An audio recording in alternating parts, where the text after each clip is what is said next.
America's most talked-about program. Well, tonight, three great stars of TV are using Hollywood's famous Brown Derby restaurant to film a TV spot announcement.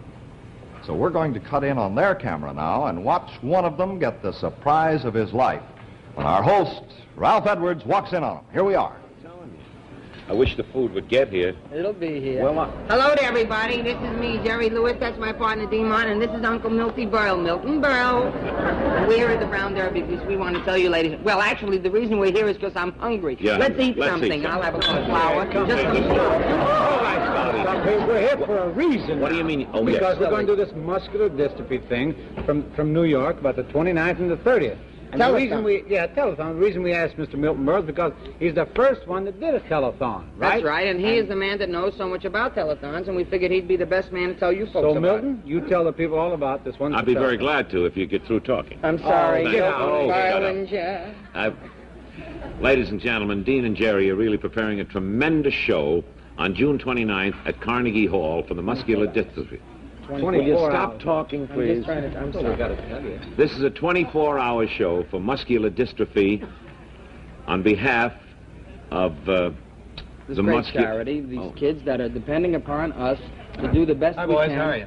Fine, Ralph. How are you? Hi, Ralph. No. Dean Martin, you were expecting me, weren't you? Why, this is your wife. No, You were expecting me. I don't know about What about him you? Were you expecting me, Milty? I wasn't expecting you. You weren't expecting me? Now, what is this? Boy, for 4 years we've been waiting to catch you. Tonight, Milton Berle, this is your life.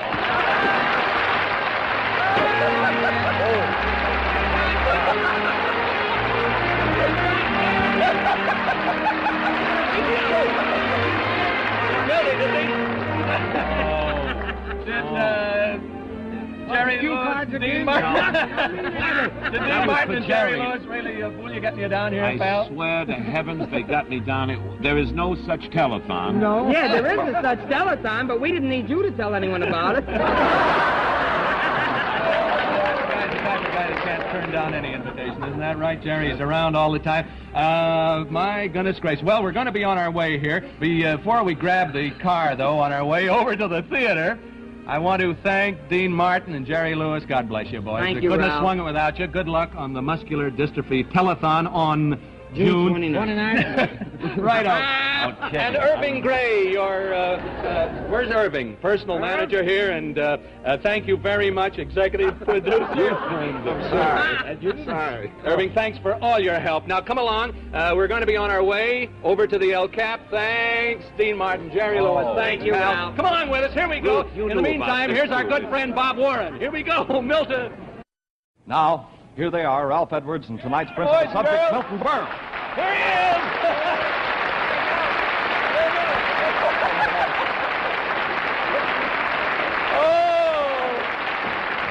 Milty, they always want to know, are you old or not? My fault.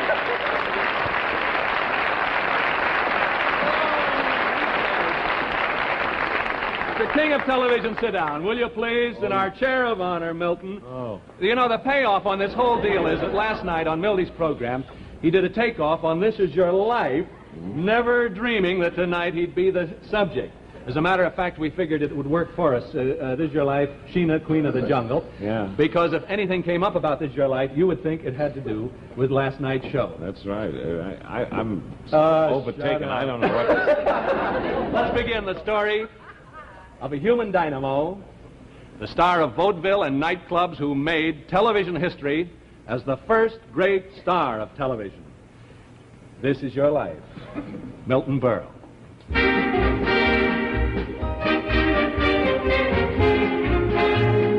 It's summer, or rather it's springtime, 1908, and before you're even born, your future is foretold. Father's he's in the paint business, Milton. Yes, right. What'd your mother do? My mother was a store detective and a private detective. When you're of school age, you're known as that fresh kid in your neighborhood, convoyed by three older brothers, Phil, Frank, and Jack Berles. And here's the mob.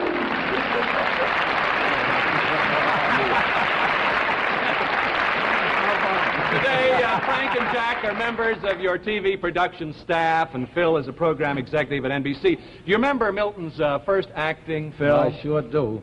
we saved money with Milton at that time. How'd you do that? Well, Milton used to make faces in the mirror, and we had an uncle living with us that it got on his nerves, see, and...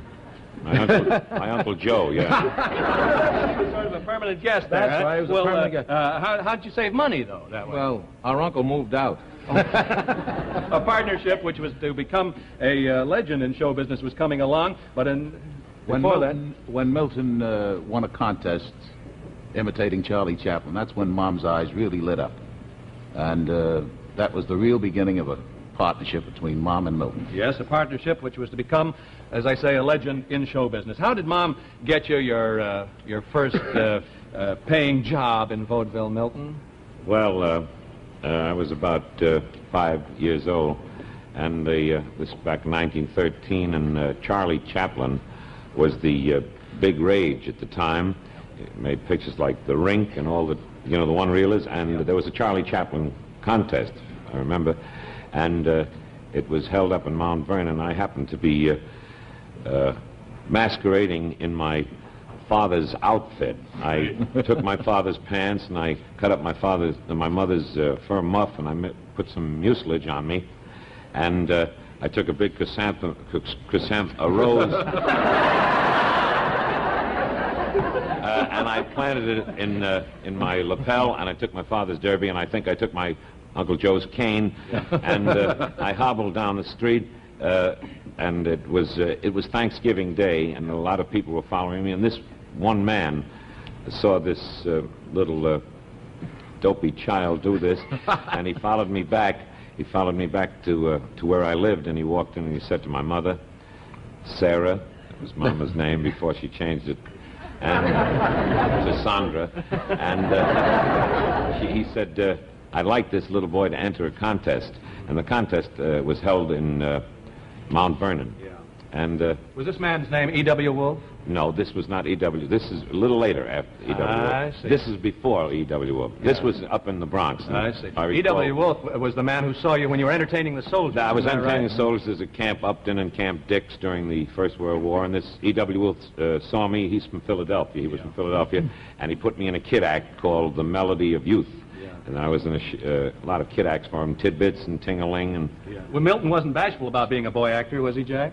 No, as a matter of fact, he got a lot of people together to spread the news around. When Milton was being confirmed at the temple, that was his bar mitzvah, yes. He, after the ceremony was over, Rabbi said, now, if you really want to see your bar mitzvah boy, he's playing 7 blocks away from here at the Alhambra Theater.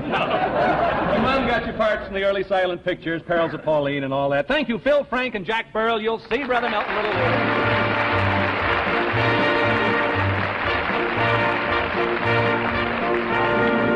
In 1918, age 10, you're offered your first job in vaudeville. And now this, how did Mom manage that? Oh, that's when she took you to the Army camp. Yeah, I played all the Army camps for the boys, and I was known as the Shimmy Kid. Oh, yeah. Or Al Jolson's second, and or the second Al Jolson, and I entertained all the camps. And meanwhile, your baby sister's been born, but Mom takes her right along with you on the road to give you a chance. This is when Mr. Wolf hired you as a partner in this children's act. Right. You went on the road. After long months, your mom hears that the Schuberts are reviving a hit of earlier years on Broadway. Tell me, pretty maiden, are there any more at home like you? There are a few, kind sir, but simple girls and proper too. Now, those are two of the voices who sang that song with you 36 years ago, Milton, in 1920 when you were 12 years old. You remember the show? Well, I don't know if they were the kids or One is a friend you haven't seen in 26 years. This is from Floridora. She was then Miriam Batista from Westport, Connecticut, where she now conducts her Dance Your Way to Glamour School, Mrs. Lloyd Rosamond. And the second of your partners in that sextet of 1920 from New York City, famous radio and TV moderator, newsman, editor, big story, Mr. Ben Crower, and Miss Rosamond.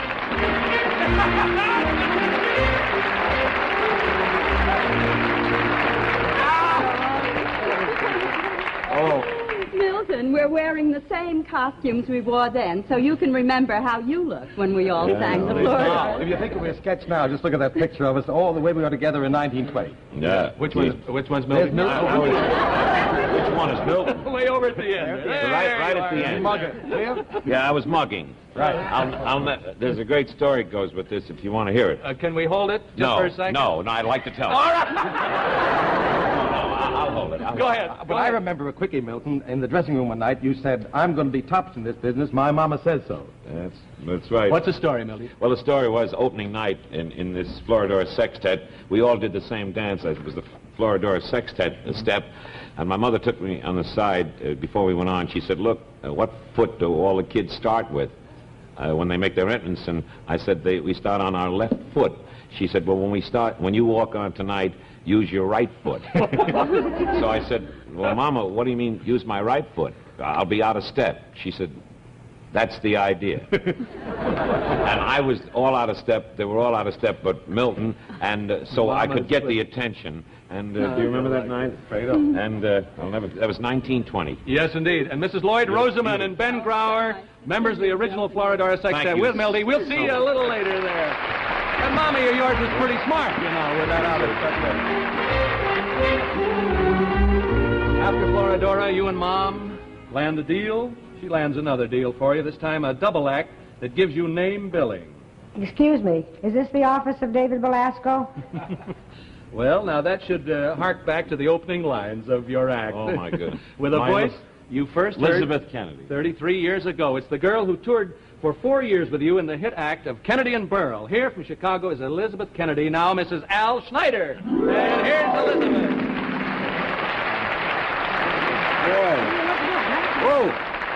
Whoa. Go up a little. Did you ever feel in those young days that Milton would be the great star he is, Elizabeth? Oh, I'm sure I did. He was always a great performer and a great showman. I can remember a time when the last scene of our act was a parting scene of a brother and sister. And I would walk off backstage with my arms outstretched. And one time I backed off and I stepped on a spotlight. And the spotlight came crashing down and knocked me out cold. And this time the curtain had closed and the audience was applauding, and Berle came running off and he grabbed a hold of me, picked me up and took me out and bowed me. Then he bowed himself.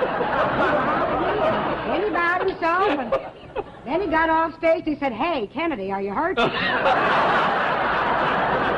kind of showman he is. And they say I've got a memory. How do you like it? Thank you, Elizabeth Kennedy, Milton's first professional partner, Mrs. Al Schneider of Chicago. Milty, it would take 3 hours to do it all. So we're hitting the high points. We're at 1925 now. You're 17 and too tall to stay in the act with Elizabeth Kennedy. Remember what Mom told you to do about that, Milton? Stoop a little? Well, I remember that very well. My mother, that's the reason sometimes I look, so round-shouldered on the screen, and not for money weighing me down. But I got too tall to appear with Elizabeth, and I started, she said, well, stoop in your shoulders, because when we get on the train, we can still pass you for half fare. Now, you and Mom hit the road again, with you in your first single act, and Mom always sitting in the audience. What did your mom always do to make sure that the audience responded to your act, Milton? Well, the audiences actually never knew that my mother was my mother when she was seated out in the audience. No. I sat in the low state and laughed and didn't realize it. And she, when the jokes were dying, and I died on the stage and flopped many times in great towns like Steubenville and Canton and different places. And she used to sit out in the audience and laugh, even when the jokes weren't good. And she had a very infectious laugh, and I used to point to her and say, which joke are you working on? I used to throw all the stock lines. There must be people out there. I hear breathing. And I said, lady, would you change your seat and sit over there or come down front? And no matter how tough some of those audiences used to be, and they were, it was my beloved mother who really milked the laughs for me. And by her laughing, she got the audience to laugh at her, eventually laughing at me. And these are lonely years for your mom, away from the rest of her family, but she made a small hotel room into a home every night for you and your little sister. I'll never forget. I remember the really tough years when I was little and on tour with Mom and Milton. Well, you'll know that voice, Milton. Your sister, Rosalind, here from her home in Miami Beach, Florida, is Mrs. Charles Wigderson. Here's Roz.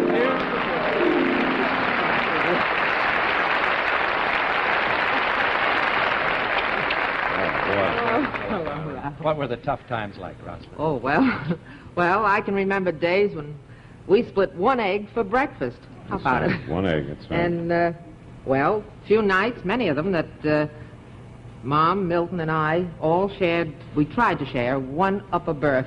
And there's nothing like sleeping with Milton's foot in your face. Mom was always proud of Milton, wasn't she, Rosalind? She was very proud of him. And why not? Yeah. We all are. But, you know, Ralph, she had a special way of answering the telephone. Do you remember what Mother used to say? Hello, this is Mrs. Yeah. Berle. Yeah, hello. Well, I'm so mixed up. Imagine Berle without an answer. I was going to say this. You are watching show business history, ladies and gentlemen. Berle without an answer. She said, hello, this is Milton Berle's mother. What a mom. Thank you, Rosalind, for flying in from Miami Beach to be with Milty tonight. Wonderful family. Now, look, there are more big surprises ahead of you, Milton Berle, and more unexpected people from a career that sped along ever faster and ever funnier. Back to This Is Your Life, Milton Berle, the baby destined for show business, the little boy who knew where he wanted to go and got there, the top.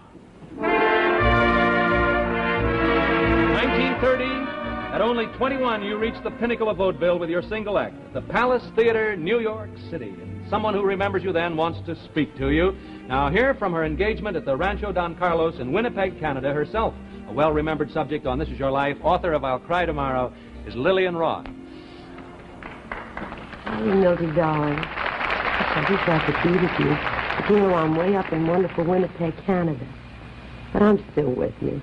You know, I like to think back to the days when we were kids together, professional children's school. Remember the feuds? I'd go out and buy Mommy a hanky, and you'd go out and get your Sandra, too.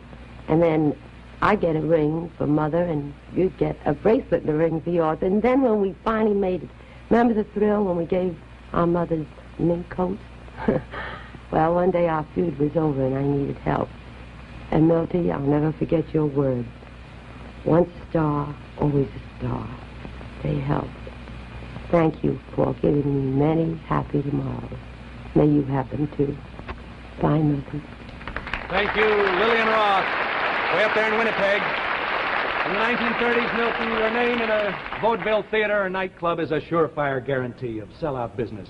The joy you get from facing any audience is so great that you often find yourself entertaining for free in hotel lobbies, barber shops, even in nightclubs where you're just a customer. Well, I know that many of Milton Berle's greatest performances have been given free because he did it for weeks to help me. The voice of a great young comedian. He opens tomorrow at the Flamingo Hotel in Las Vegas. Yes, he's star of his own television show, too. $1 a second. Here from Las Vegas is your friend Jan Murray. You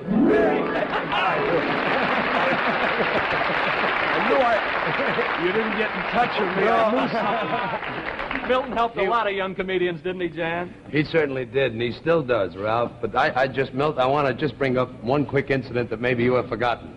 I want to tell the folks how you and I met at the Martinique years ago. Don't say the Lakewood one. No. Well, I was appearing, Ralph, at the La Martinique. I was just a kid. It was my first big assignment. I was coming in there after Danny Kaye had caused a sensation. I was nervous and scared, and if the truth must be told, I didn't have a good act.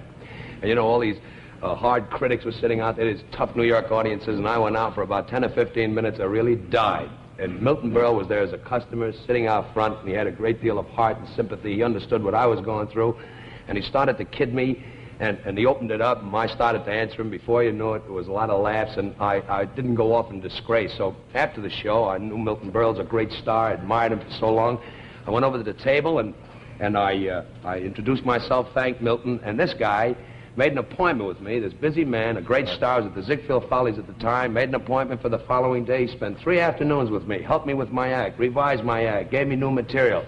And more important, Ralph, he showed up every night for 2 weeks because it was a little tough getting started, getting business into the club. Milton came in every night for 2 weeks, and when I got around New York, that Milton Berle was there performing and helping and working with Jan Murray. Before you know it, the place was jumping every night, and it was really the first break I ever got in my life. Since then, this guy and I are real close, good friends. And I'll tell you how I feel about him, how much I love him, that I resent that I wasn't brought out with his brothers. Thank you, Jan Murray. Good luck at the Flamingo. 1946, you open at the Carnival Club in New York City, and during the next 46 weeks, you make nightclub history with the longest sustained run and probably the highest salary ever paid to a club entertainer up to that time. When you're signed as MC of a new television show, Texaco Star Theater, no one realizes that a phenomenon is about to happen. I was one of the first guest stars. As a matter of fact, I made my first TV appearance with this mad, impetuous fool. I don't need to ask you. That is... Yes, television Sergeant Bilko, here from New York by way of Las Vegas, is the pal of your youth who, like you, Milton, achieved stardom in television in his first year on his own show, Mr. Phil Silvers. Here he is.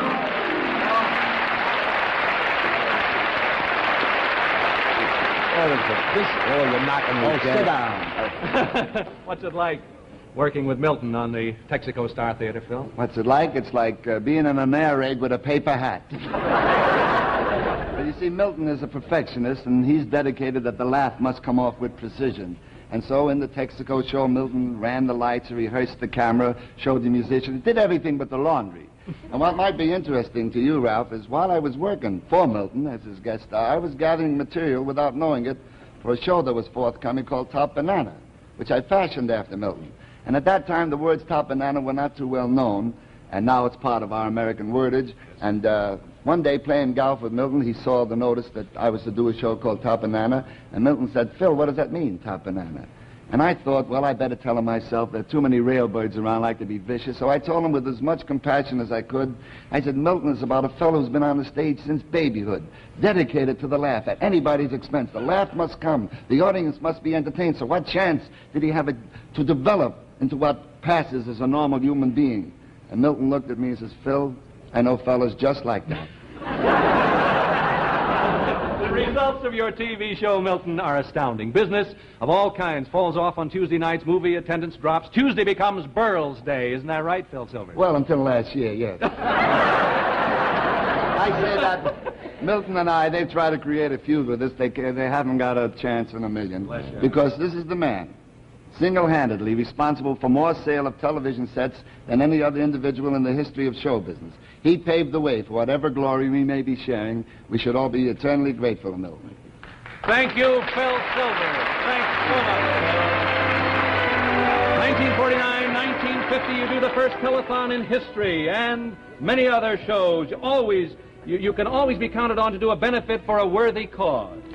And it was Milton Berle who helped in the first Fight for Sight campaign to gather dollars for research to prevent and cure blinding eye diseases. The voice of a girl who lost her sight and who was the founder of the National Council to Combat Blindness. Here from New York, Mildred Weisenfeld. Here. Hey! I'm so happy to be here with you. What about this guy? Oh, Ralph, it was in 1949, the Fight for Sight that was conceived by a handful of us ourselves, faced with blindness, was desperately in need of funds. And we put on a great benefit show, that is, we wanted to raise dollars, but we didn't have a star. We didn't know where to turn. We couldn't sell a ticket. And we knew at that time that there was only one person big enough that could help turn the tide, Mr. Television himself. And Milton, I wonder if you remember when I dashed into the studio where you rehearsed your weekly television shows, and although you were involved in 1,001 things, you stopped and you listened to me, Milton. And when I finished, I'll never forget what it meant to me and mine when you said, Mildred, I'll be there. And Milton, you were there. Not only that year to make it one of the greatest benefits, but for 6 years, year after year, and Mom was there too. And I want to say this evening, Milton, God bless you, and we're so grateful, and those people who may one day be spared from blindness because of you are here with me tonight, I know. Thank you, Miss Mildred Weisenfeld. The Fight for Sight. Thank you. 1953, you grow more relaxed, mellow, and happier under the influence of a wonderful girl, and you marry her on December 9th, 1953. And here she is, the former Ruth Cosgrove, your wife, Mrs. Milton Berle. Here's Ruth. Come on, sit down by your famous husband over there, Ruth. You got a surprise when you first met Milton, didn't you, Ruth? Yes, Ralph, I expected him to be kind of a crazy character, which he is, but he's sweet and wonderful, and I love him. Good. As proud of you as Ruth is as your young daughter, Vicki Berle. She sends you a big hug and kiss from New York because school exams made it impossible for her to be here tonight. Whoops. For the first time in This Is Your Life history, we just plain ran out of time. So we brought our star subject back to open our next week's show. And here's how it went. Good evening, ladies and gentlemen. Welcome again to This Is Your Life. Now, I'm sure that most of you know that time ran out on us last week. So wonderful was our subject's life and so packed with events and people that we just didn't get time to finish our show and present him with the surprises planned for his future. So we've asked this great guy and his lovely wife to return tonight. And here they are, ladies and gentlemen, Mr. and Mrs. Milton Berle. Here they are, right here.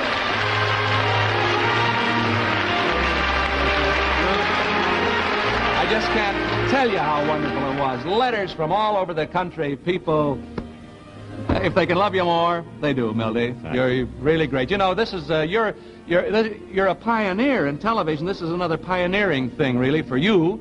Certainly is for us. This is the first time this has ever happened on This Is Your Life, where we've had to go into the next week, and we're very grateful to both of you for coming here tonight. Milton, at this moment a week ago, let's see, Ruth was seated right over there. Do you want to go over there, Ruth? And Milton, you were right beside your lovely wife. We've got to stage this exactly as it was, you see.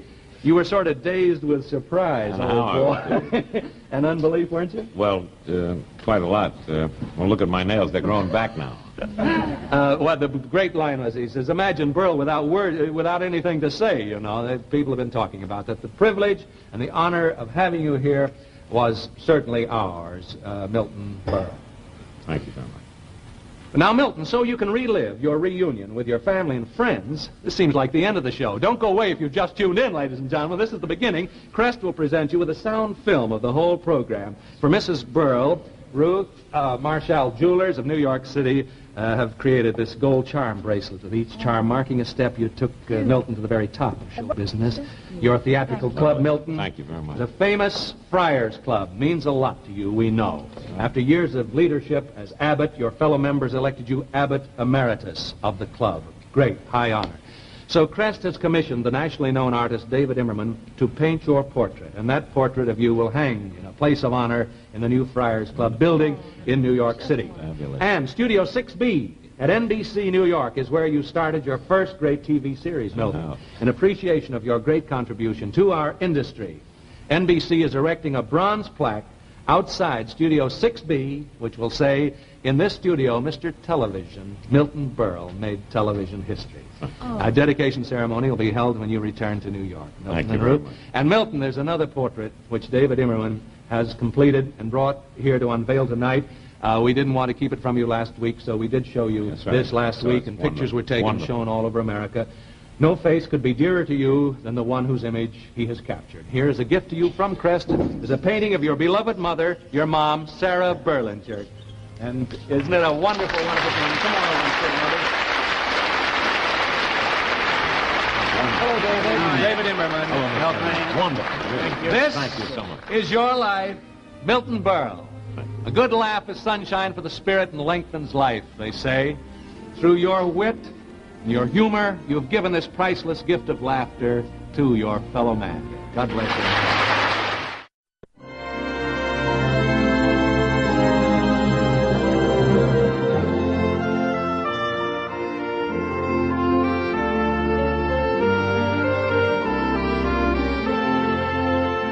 About this one. I'd be very glad to if you get through talking. I'm sorry. Ladies and gentlemen, Dean and Jerry are really preparing a tremendous show on June 29th at Carnegie Hall for the muscular dystrophy. Will you stop talking, please? I'm sorry. This is a 24-hour show for muscular dystrophy on behalf of this great charity, these kids that are depending upon us to do the best we can. How are you? Fine, Ralph. How are you? Hi, Ralph. Meanwhile, you were expecting me, weren't you? Why, this is your wife. No, you were expecting me. I don't know about What about you? Were you expecting me, Milty? I wasn't expecting you. You weren't expecting me? Now, what is this? Boy, for 4 years we've been waiting to catch you. Tonight, Milton Berle, this is your life.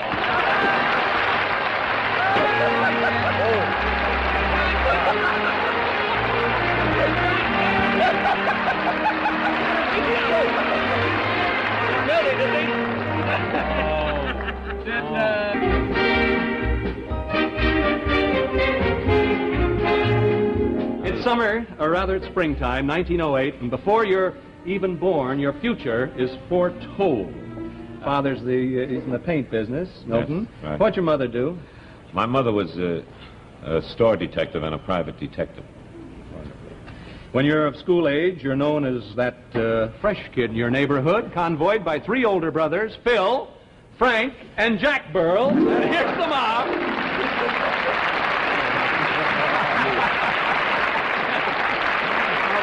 Today, Frank and Jack are members of your TV production staff, and Phil is a program executive at NBC. Do you remember Milton's first acting, Phil? I sure do. We saved money with Milton at that time. How'd you do that? Well, Milton used to make faces in the mirror, and we had an uncle living with us that it got on his nerves, see, and... My Uncle Joe, yeah. Sort of a permanent guest there, That's right, he was a permanent guest. How'd you save money, though?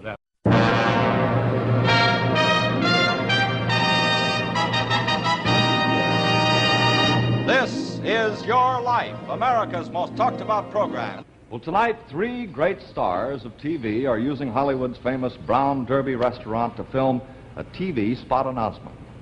So we're going to cut in on their camera now and watch one of them get the surprise of his life when our host, Ralph Edwards, walks in on him. Here we are.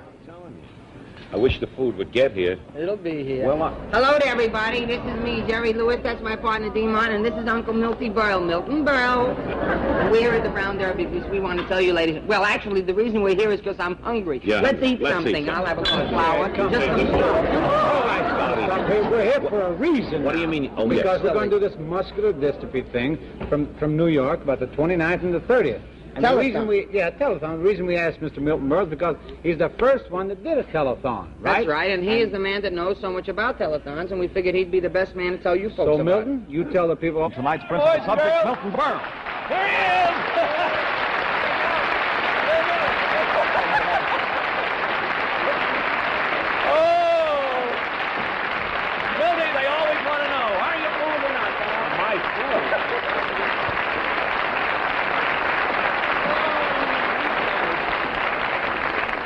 King of television, sit down, will you please? In our chair of honor, Milton. Oh. You know, the payoff on this whole deal is that last night on Milty's program, he did a takeoff on This Is Your Life, never dreaming that tonight he'd be the subject.